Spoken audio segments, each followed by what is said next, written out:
Pues seguimos aquí trayendo la mañanera de no se les olvida, no me gusta, Solaya, abajo la campanita, píquenle, píquenle. Para llegar a más, vámonos un toque. Consultarle dos temas políticos y uno muy regional de Veracruz, en el caso de lo que pasó con el basurero, pero vamos por partes. Usted la semana pasada que hablaba del tema de García Harfuch, salió nuevamente los padres de los 43 a reiterar justamente esta cuestión de que hoy precandidato de Morena tiene vínculos con García Luna, tiene vínculos con todo ese tema. Es consultarle de nueva cuenta, y sé que parece disco rayado, ¿esto no perjudicará al movimiento aquí en la Ciudad de México, presidente? Mire, ya no puedo yo meterme en estos asuntos. Yo ya entregué el bastón de mando del movimiento de transformación y la banda presidencial la voy a entregar a finales de septiembre.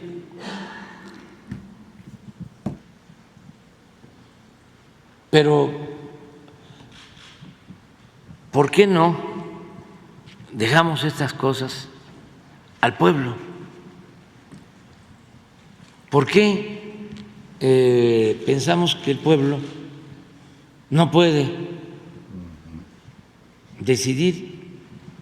Los conservadores, ahora que no les ha funcionado nada, y no les funciona porque no quieren cambiar, quieren seguir considerando al pueblo menor de edad o pensando que el pueblo es tonto. Tonto es el que piensa que el pueblo es tonto. Pero así son los conservadores. No le tienen respeto al pueblo y mucho menos quieren al pueblo, aunque parezca increíble. Son muy clasistas, son muy racistas y muy hipócritas, porque pueden ir a la iglesia todos los domingos y confesar y comulgar y olvidan los mandamientos, sobre todo el amor al prójimo. Bueno, lo mismo sucede ahora, como la gente nos está ayudando, nos está apoyando, porque ellos cuando estuvieron en el gobierno no voltearon a ver al pueblo, sino lo que hacían era perjudicar al pueblo. Y lo puedo probar, ustedes lo pueden probar, todas las reformas constitucionales que hicieron en el periodo neoliberal o neoporfirista, los del PRIAN, todas fueron para perjudicar al pueblo y beneficiar a una minoría rapaz que se dedicó a saquear, a robarse el dinero del pueblo. Entonces, como ahora es distinto, ¿a qué conclusión llegan? Que el pueblo es ignorante, que el pueblo está manipulado. Lo que dice desde Sheridan, que es una eminencia, ayudante de Krause,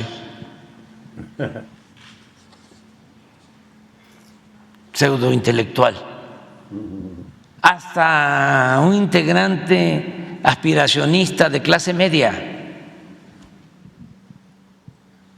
porque son muchos, millones,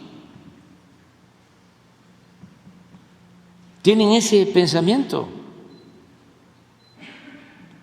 ¿Quieren que ponga yo a Sheridan? A ver, ponlo. Estamos hablando de una eminencia. Siempre el conservadurismo ha tenido ideólogos. Por ejemplo, Lucas Alamán fue el ideólogo de Santana y de los conservadores en el siglo XIX. En el siglo XX, pues buen ideólogo del conservadurismo, Justo Sierra, el otro que se decía que era un energúmeno, pero muy inteligente, Francisco Bulnes, y así otros. En los últimos tiempos, en la época neoliberal, ninguno de estos intelectuales orgánicos ha tenido el nivel de aquellos conservadores. Ni modo que Aguilar Camín sea como Justo Sierra o que Krause sea como Bulnes.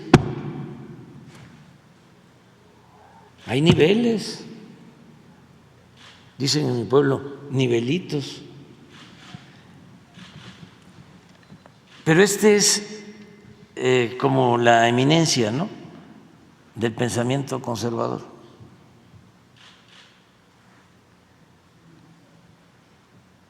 Ponlo porque es un tratado y ayuda mucho a comprender ese pensamiento, ese desprecio, ¿no?, por el pueblo.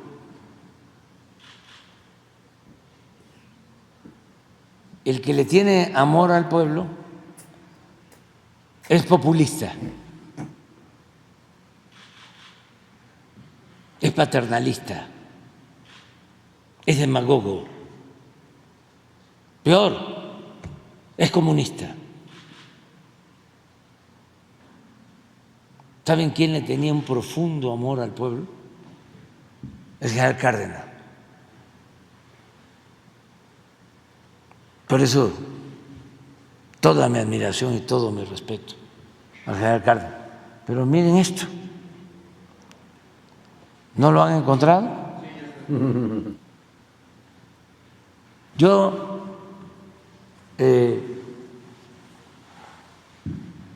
me siento muy bien cuando estoy con la gente y sobre todo con los pobres. Me llena de satisfacción, de alegría. Y sostengo que el pueblo es bueno. Y además ahora en mi libro voy a probarlo, de por qué el mexicano ha podido salir adelante, entre otras cosas por su honestidad. El pueblo de México es honesto, porque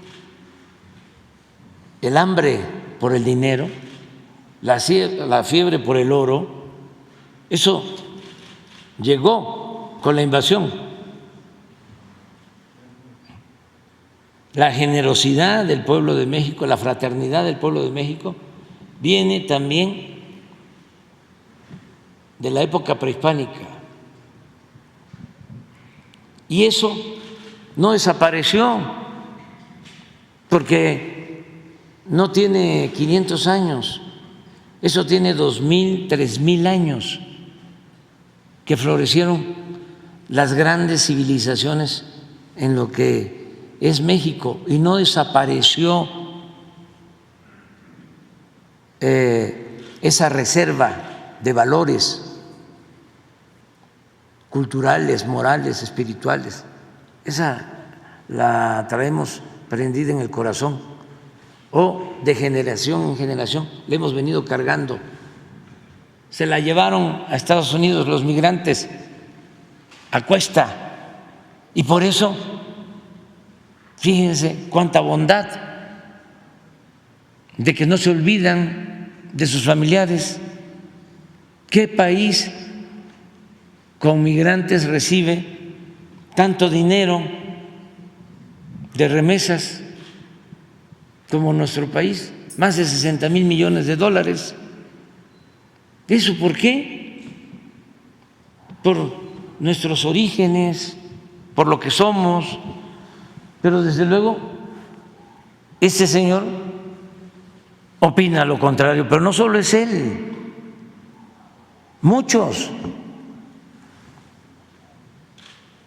Según un periódico, AMLO declaró hoy: le tengo un profundo amor y admiración al pueblo de México, que es gente muy noble y muy buena, lo mejor que tenemos en México. Lo sostengo. Y miren lo que dice él: no estoy de acuerdo.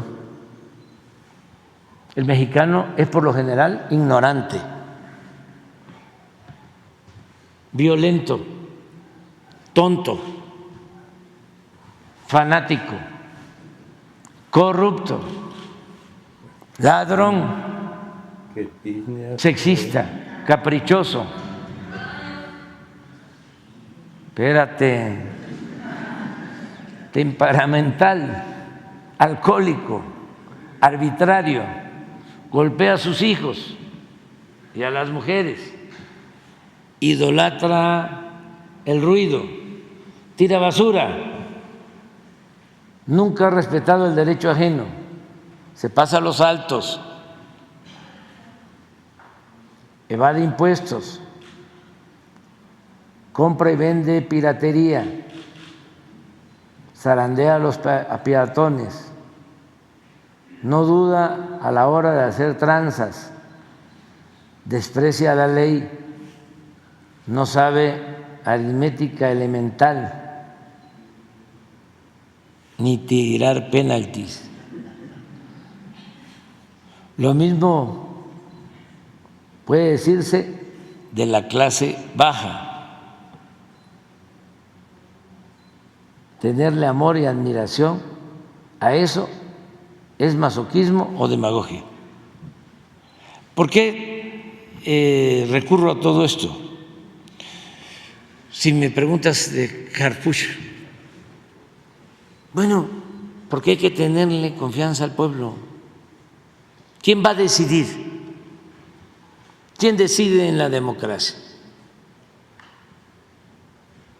El pueblo. Si es tan malo Harfuch como se sostiene,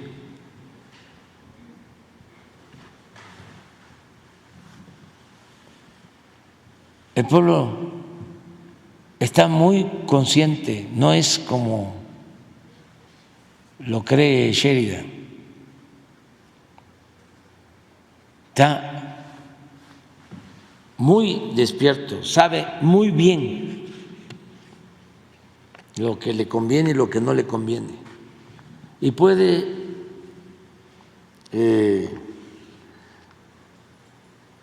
no saber a precisión qué le conviene, pero sí sabe perfectamente lo que no le conviene.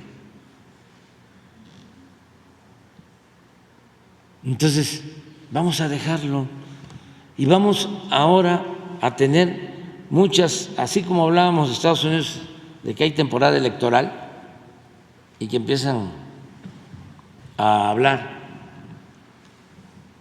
de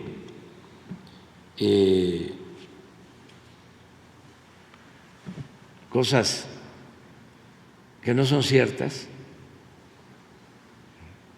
calumnias y todo. Así también aquí, sí, eso se da en todo el mundo. Como hay ahora vísperas de elecciones, ¿no? Pues sale todo y andan nerviosos.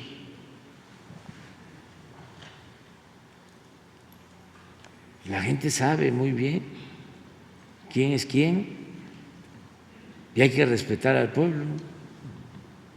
Y lo otro, ¿por qué si esta persona está involucrada en lo que le acusan, ¿Por qué no han presentado denuncias? ¿Sí? Y se juzga. Nosotros no protegemos a nadie. A nadie. No hay impunidad para nadie. Porque no somos iguales a nuestros adversarios, que no son nuestros enemigos, son nuestros adversarios. Eso también aplicaría para la gente que se queja de las encuestas de Morena. Ustedes saben, se dio a conocer que nada más son 4, pero hay personas que dicen que estos 4 son elegidos por grupos que están en el gobierno del Estado, están en los gobiernos estatales. Sí, sí. ¿También aplicaría para ellos? Para todos. Pero además, ¿qué cosa es lo que eligen? A los que van a ir de representantes, no para ser candidatos, sino para ser los coordinadores del movimiento de transformación. Pero no son 4, son 6. ¿Y quién va a decidir? Sí, la gente. La gente. Entonces, puede haber ahí, ¿no?, un acuerdo de grupos, de sectas, pero al final son las encuestas y está probado que una encuesta bien realizada es lo más cercano a la realidad. Y no solo es una, son 2 o 3 o 4 o 5.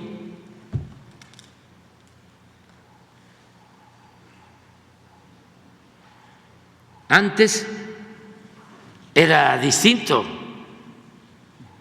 Yo recuerdo que los que estaban en el gobierno en aquel entonces hasta escogían ellos los candidatos de nosotros,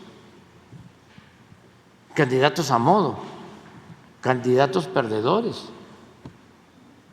y les daban dinero para que hicieran campaña, para que repartieran igual despensas y materiales de construcción, porque sabían que con esos candidatos, además como los tenían comprados,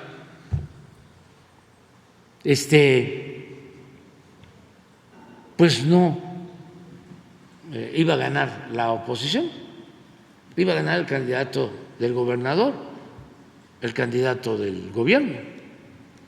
Acuérdense de un caso, es que se olvidan, ¿no?, las cosas, pero para los jóvenes. Entonces son muy buenas estas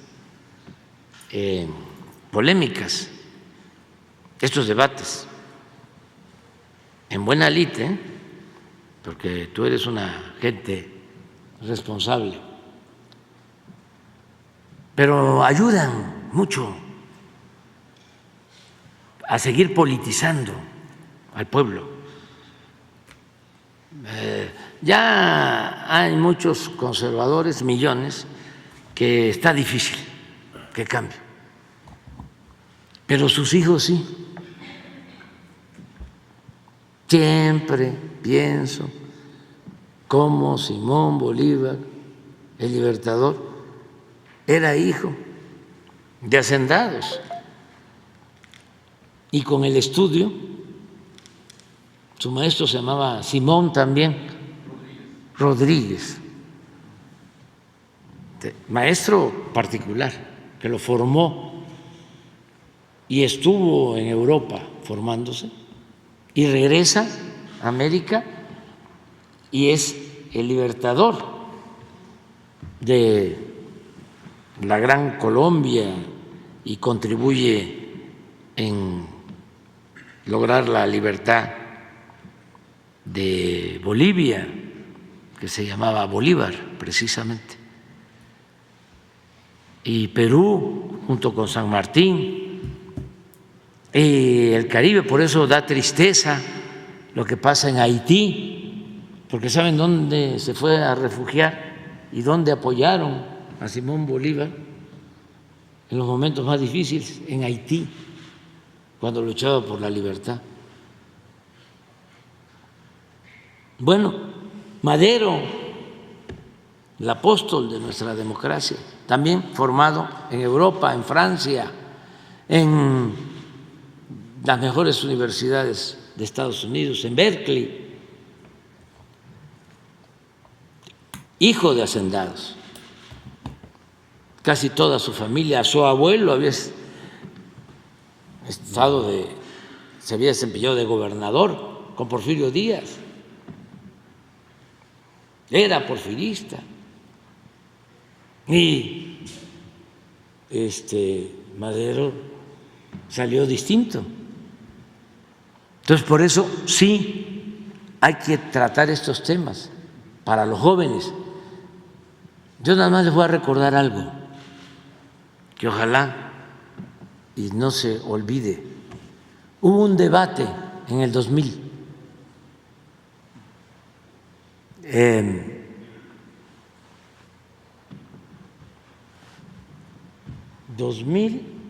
el 94. Habían asesinado al candidato del PRI,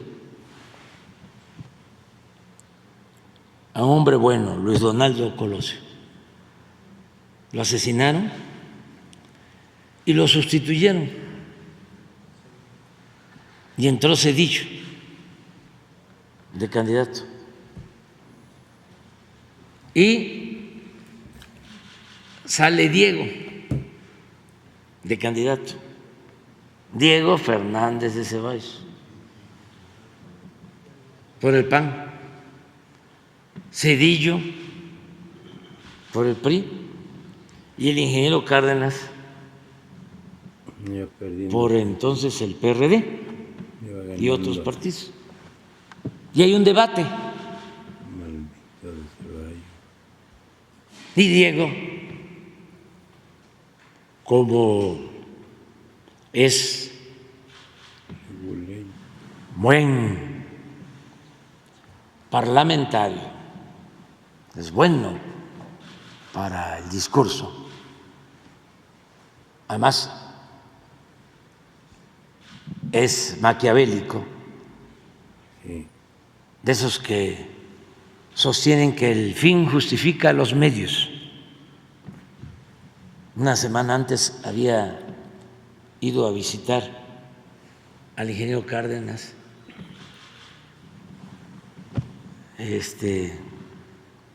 ofreciéndole amistad, portándose muy bien, generoso y todo. Y a la semana en el debate se le va con todo, acusándolo de que tenía propiedades, ¿no?, que había obtenido cuando el ingeniero fue gobernador de Michoacán, en la costa de Michoacán, y acusándolo de todo, pero así, un descontón. Y la gente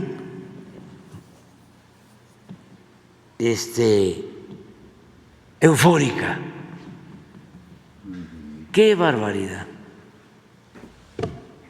Sí es buen candidato. Esto es lo que necesitamos. Así hay otros. Ayer fue el debate en Argentina, pero no me voy a meter en eso ahora.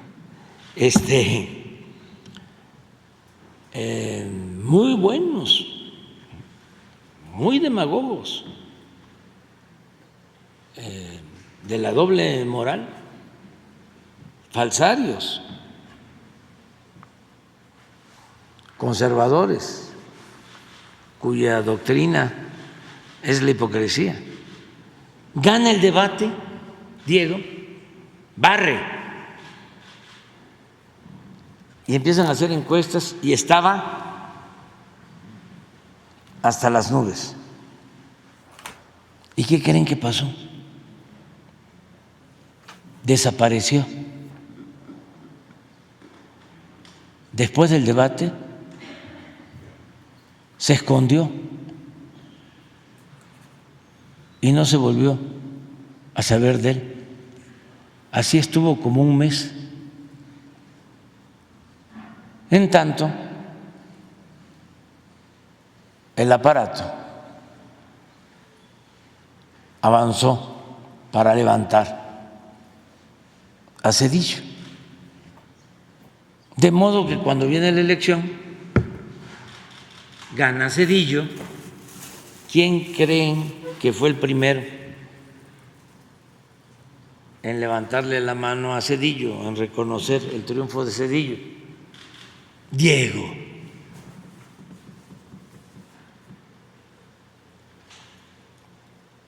¿Qué estaba de por medio entonces? Negocios. Ya no me voy a meter nada más. Por eso, el mejor método es que sea la gente la que decida. Y hay que tener cuidado con los farsantes, mucho cuidado. Como no estamos hablando de la elección del año próximo, no nos pueden multar, estamos hablando de la historia política electoral. Y ya muy rápido, cambiando de tema Veracruz, por ahí una compañera que está aquí a mi lado le había consultado del tiradero o de la opción del tiradero a lo que está pasando en Coatzacoalcos, a una zona conurbada de Coatzacoalcos.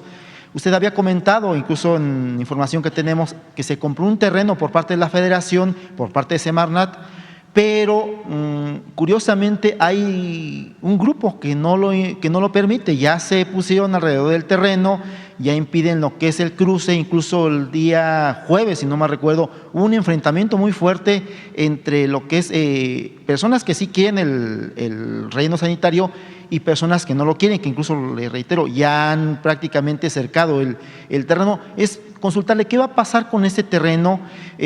Aquí en la Ciudad de México tenemos ejemplos similares. La jefa de gobierno, no voy a mencionar su nombre por obvias razones, pero a los que cubren la fuente capitalina nos quedó claro cuestiones como el trabajar los basureros para que no sean basureros. Se cerró el bordo poniente, bueno, el bordo de Xochiaca, que es algo muy similar a lo que está pasando con Veracruz. Se creó una forma de trabajar los residuos sólidos. Incluso aquí en la Ciudad de México se separan los residuos, cosa que ya se comenzó a trabajar en Veracruz por un municipio por ahí, no recuerdo cuál es, pero es preguntarle qué va a pasar con este tema del basurero, porque finalmente la basura, que no es basura, pues se está acumulando.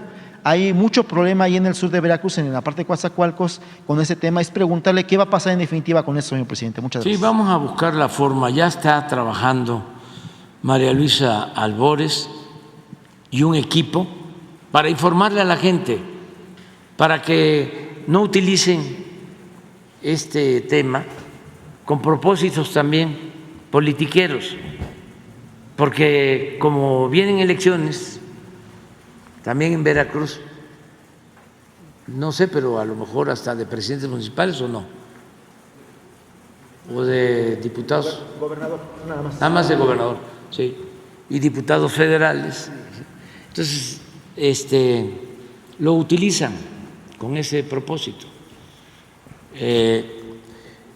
De todas maneras, hay que considerar que a nadie le gusta que le pongan cerca de su pueblo un basurero. Hay que informarles que es un relleno sanitario, que va a tener tratamiento adecuado, que no hay problemas de contaminación y que van a haber también mejoras para Nanchital y que se piense que es un problema que tiene Minatitlán, que tiene Coatzacoalcos, que tienen varios municipios, porque ¿en dónde se va a depositar la basura o dónde va a ser el relleno para el tratamiento de la basura? Las matas, que así se le llama al basurero que hace tiempo se tiene ahí, era de lo más contaminante.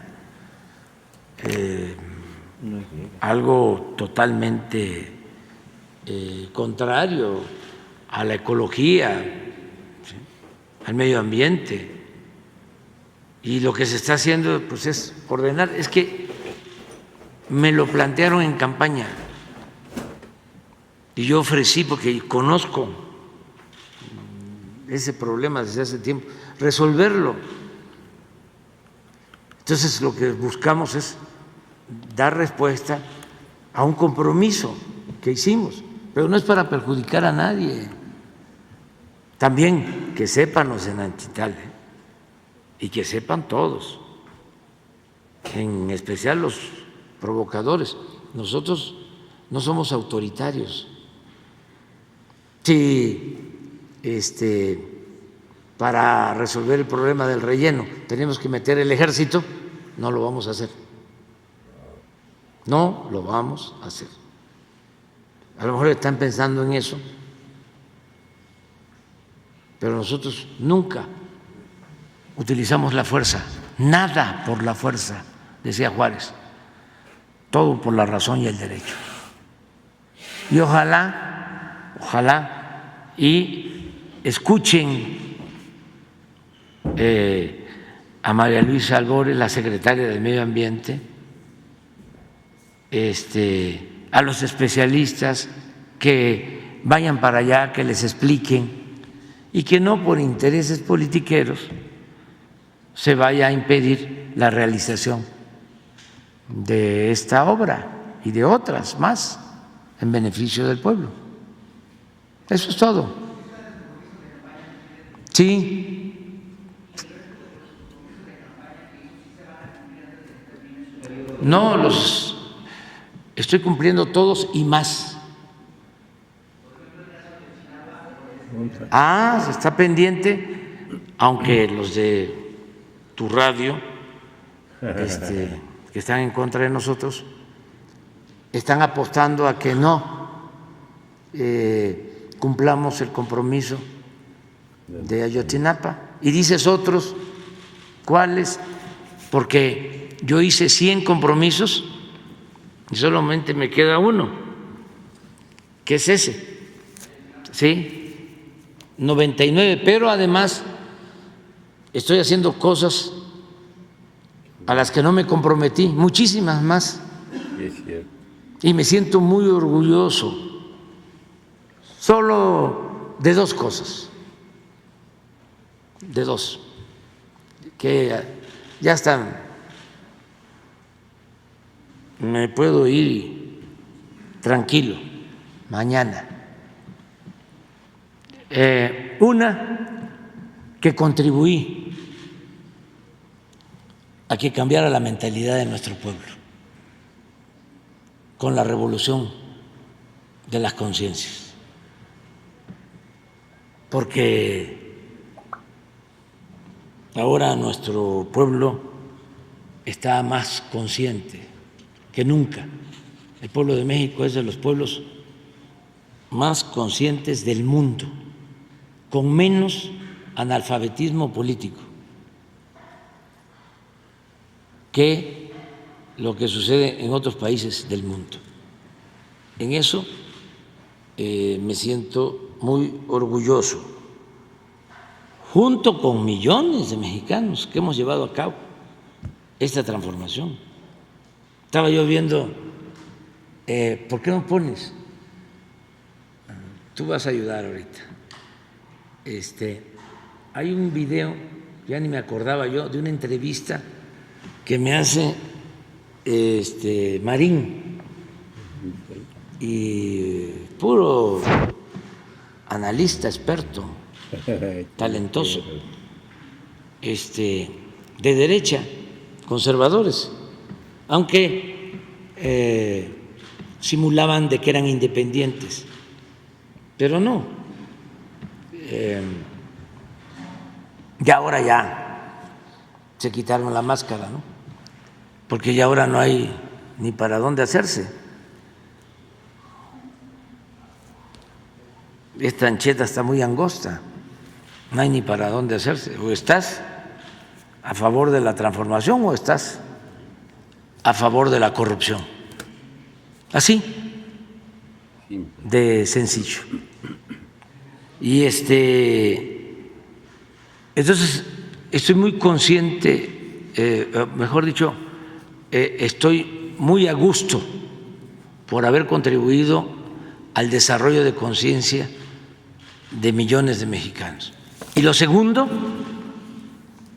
es que estoy muy contento porque a pesar de la pandemia se redujo la pobreza en México en el tiempo que llevamos en el gobierno y se redujo la desigualdad. Esto no lo habían logrado los gobiernos anteriores. Entonces por eso ya me puedo ir tranquilo,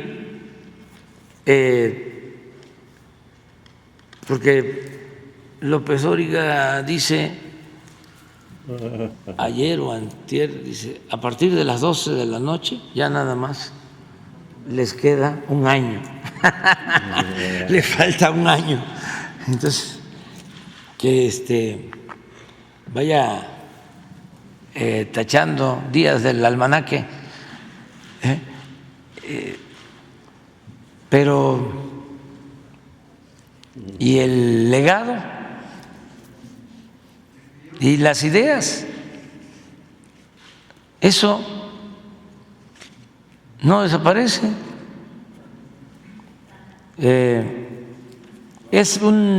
Ahí está el nieto del maestro Silva Gerson.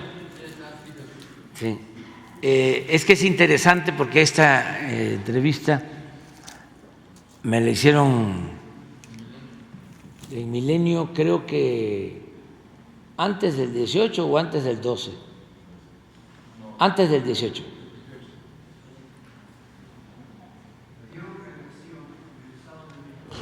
¿Mande? Se pidieron reelección en el Estado de México. Reelección, continuidad de su gobierno. Ah, sí, pero no, soy maderista, soy partidario del sufragio efectivo y de la no reelección. Además, hay relevo generacional, hay muy buenos dirigentes, mujeres, hombres.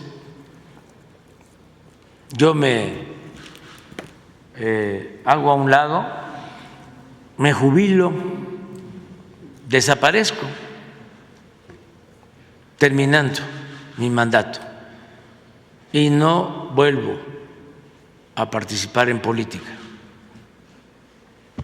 ni doy consejos a políticos, ni quiero ser líder moral, ni jefe máximo, ni caudillo, ni mucho menos cacique. Soy Andrés Manuel y voy a estar dedicado a leer y a escribir, y no para publicar pronto. Voy a hacer una investigación que me va a llevar 3 años para que yo publique al 4º, al 5º año. No vuelvo a participar en ninguna reunión pública, ni en México ni en el extranjero. Ya cierro mi ciclo por completo.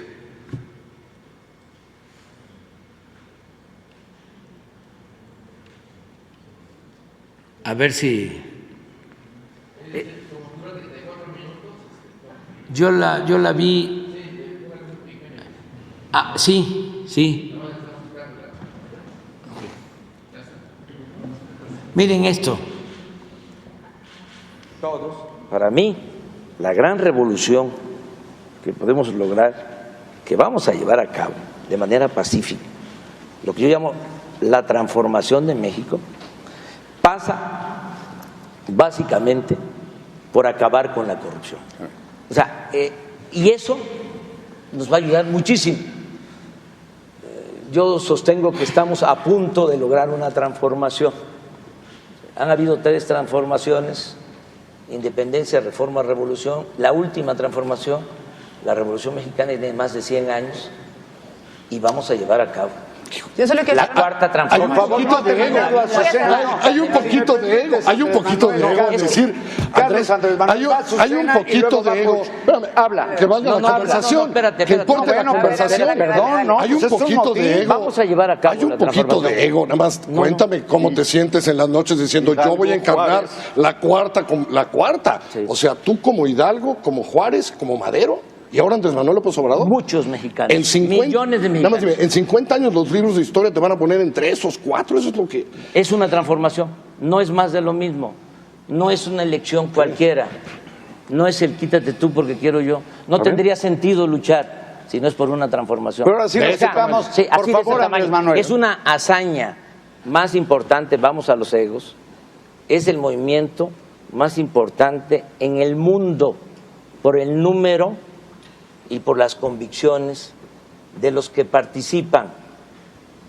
No hay un movimiento en el mundo como el que estamos impulsando que busque una transformación por la vía pacífica, con tanta gente Pues le va a quedar chico el país, Andrés. voluntaria y comprometida. Es que Le no va a quedar pequeñito. Oye, Jesús, es que yo no lucho por cargos.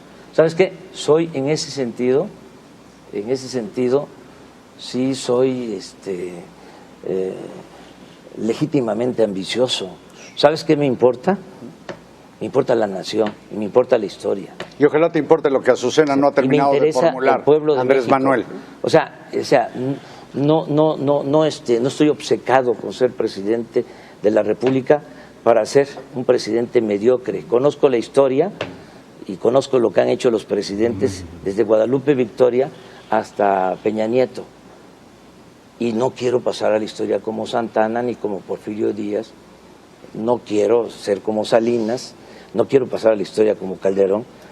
No quiero pasar a la historia como Peña Nieto. Quiero pasar a la historia como Juárez, como el apóstol de la democracia, como Francisco Madero y como el general Lázaro Cárdenas del Río.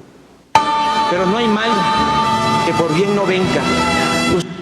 A Azucena ya no le dimos oportunidad. No, pero eso es otra cosa. No, estamos aquí hablando de los intelectuales, ¿no?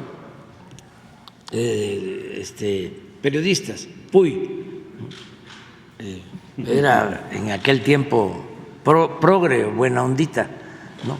Formado en la escuela de El Proceso, que de ahí salieron, bueno, de ahí salió Marín. No tiene nada que ver don Julio, no tiene culpa de esto. Don Julio, que en paz descanse.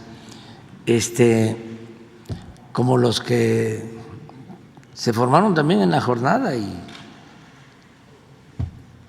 son actualmente muy reaccionarios, muy conservadores. Pero, y luego Silva Gerso, nieto de un hombre admirable, de los pocos que bien merecían recibir, como sucedió, la medalla de Belisario Domínguez. Don Jesús Silva Gerso, de lo mejor. Estuvo en las comisiones cuando la expropiación petrolera. Además, un escritor, un historiador de grandes vuelos, de lectura obligatoria para los jóvenes que quieren ejercer el noble oficio de la política. Hay que leer los 2 libros de historia de la Revolución que escribió don Jesús Silva Gerso. Y su hijo, todavía, ¿no?, también finado, Jesús, ¿también se llamaba Jesús? No.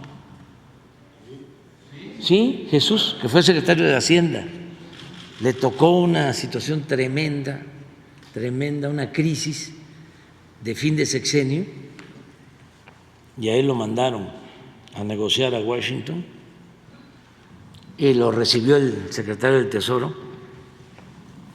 en su oficina, y como son a veces, ¿no? Y no todos, pero sí algunos funcionarios prepotentes de Estados Unidos, y más porque se había caído el precio del petróleo y fue la crisis de López Portillo de la Madrid.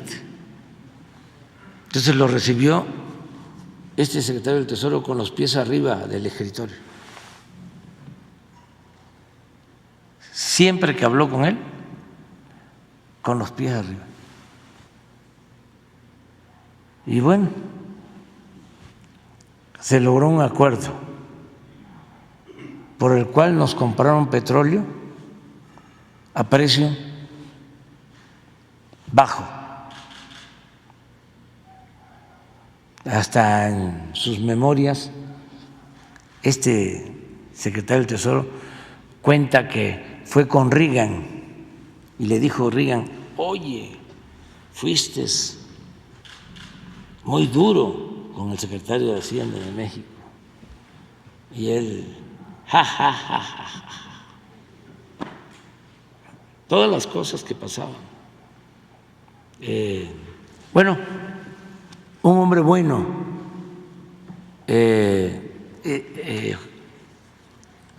Jesús Silva Gerso, secretario de Hacienda. Fuimos rivales en el 2000. Él fue candidato del PRI a jefe de gobierno, yo fui candidato a la oposición. En ese entonces también fue candidato Krill para la jefatura de gobierno. Todo esto para los jóvenes, porque eso fue en el 2000, ya estamos en el 23. Hay algunos de los jóvenes que no habían nacido. Y gané la jefatura de gobierno, no tan fácil, porque también se me tiraron encima, muy fuerte, pero esa es otra historia. Le gané a Krill con 3 puntos, nada más, de ventaja. Le llevaba yo como 10, un mes antes, de ventaja, y se vino una campaña fuertísima en televisión en mi contra. Y además la ola foxista, porque era en el 2000, y era una ola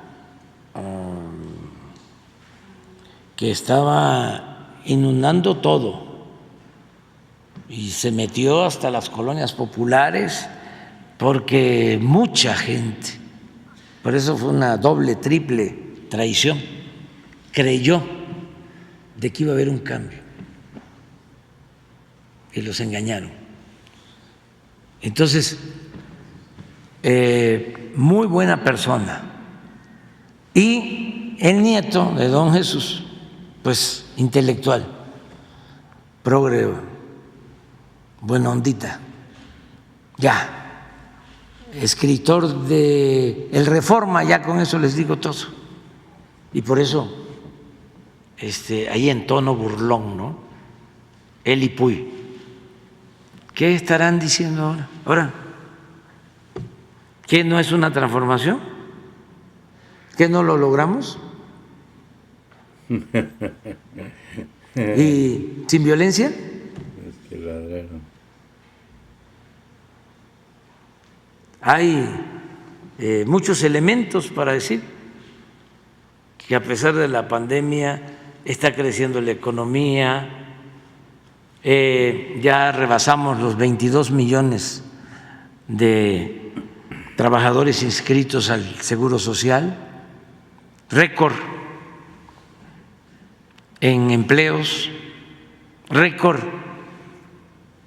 en inversión extranjera, 30,000 millones de dólares en el semestre. principal socio comercial de Estados Unidos, el peso, la moneda más fortalecida en el mundo con relación al dólar, reducción de pobreza, reducción de desigualdad, etcétera, etcétera, etcétera. Entonces sí me siento muy contento, muy contento. Y faltan cosas y hay que seguir haciendo más, porque es mucho el atraso, fue mucho el rezago. Se dedicaron por décadas a robar, a saquear, y se olvidaron del pueblo. Entonces esto no se puede resolver del todo en 6 años. Ya comenzó el proceso de transformación, hay que darle continuidad. Eso sí, sería un error garrafal, pero en la democracia el pueblo manda. Desde mi punto de vista, sería lamentable un retroceso, el que regresaran los mismos. Sí queremos que regresen, pero lo que se robaron. Hemos recuperado algo, pero no, saquearon muchísimo. ¿Saben ustedes? También para los jóvenes, el saqueo más grande que se ha llevado a cabo en toda la historia de México se cometió de 1983 a finales del 2018. Son 36 años del llamado periodo neoliberal. En esos 36 años saquearon más a México que en los 3 siglos de dominación colonial. Los gobernantes posrevolucionarios, Obregón con todo lo que se decía y demás, eran niños de pecho en comparación con los gobernantes y los mandamases del periodo neoliberal. Pero ya vámonos a desayunar. Vámonos a desayunar. Mañana tú. Sí, tú abres. Adiós. Bueno, pues ahí está, termina. Nos vemos.